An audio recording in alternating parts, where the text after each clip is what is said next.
वाले मल्लाह आकर कहते हैं कि हम लोग बैतरणी नदी के पार उतारने वाले हैं, यह नौका है, यदि तुम्हारा पुण्य हो तो आकर इस नौका में बैठ जाओ।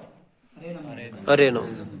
ज्ञान को देखने वाले मुनीश्वर ने दान का वितरण कहा है। उस दान में जिसने तार पार हो जाए उसको वैतरणी कहते हैं। केवट उस प्रेत से कहते हैं कि जो तूने गोदान किया है तो नौका से पार जा सकता है, अन्यथा नहीं।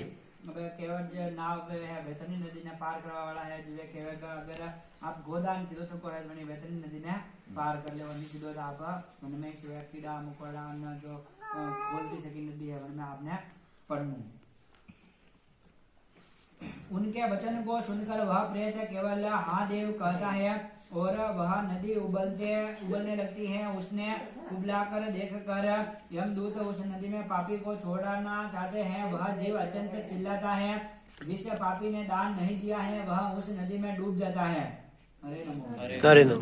तब आकाश में चलने वाले यमदूत उस प्रेत के मुख में कंटियां फंसाकर मछली की तरह घसीट कर उस जीव को नदी के उस पार पहुंचाते हैं। नदी के पार पहुंचकर छठे महीने में दत्त श्राद्ध आदि को खाकर आगे चलता है। फिर भूख से व्याकुल हो मार्ग में अत्यंत विलाप करता जाता है।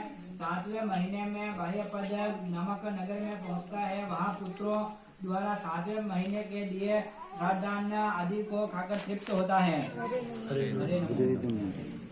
हे पक्षियों के राजा गरुड़ जी, जीव उस नगर को पार कर दुखद पूर में पहुंचता है। वहाँ आकाश मार्ग से चलता हुआ अनेकों प्रकार के दुखों को भोगता है।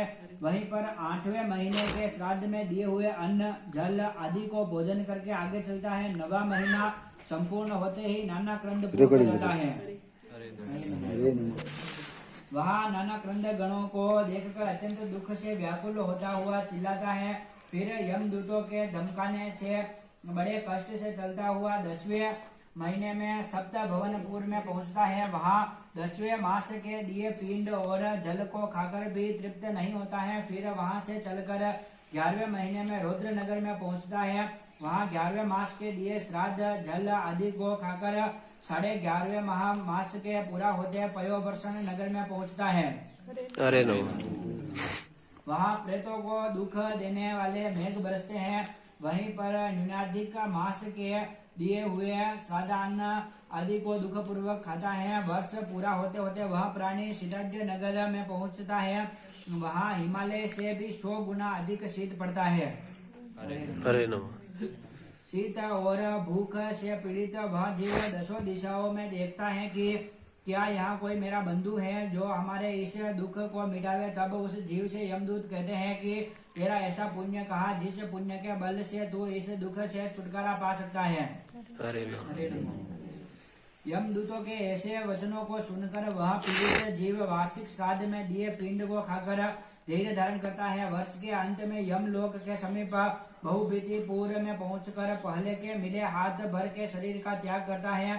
कर्मों के फल भोगने के लिए अंगुष्ठ मात्र का यातना शरीर पाकर यमदूतों के साथ जाता है।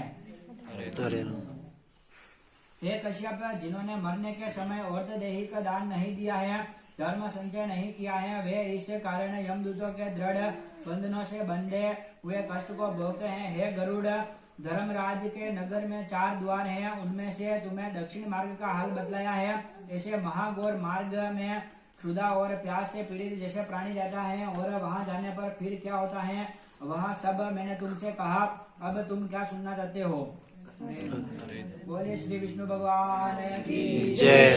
जो मार्ग है दक्षिण मार्ग, 4 मार्ग यमपुर में जावाना। यो खाली दक्षिण मार्ग से 3 और है, वे पुण्य आत्मा रहते। खाली जो पापी लोग है वे आणि दक्षिण मार्ग जावे।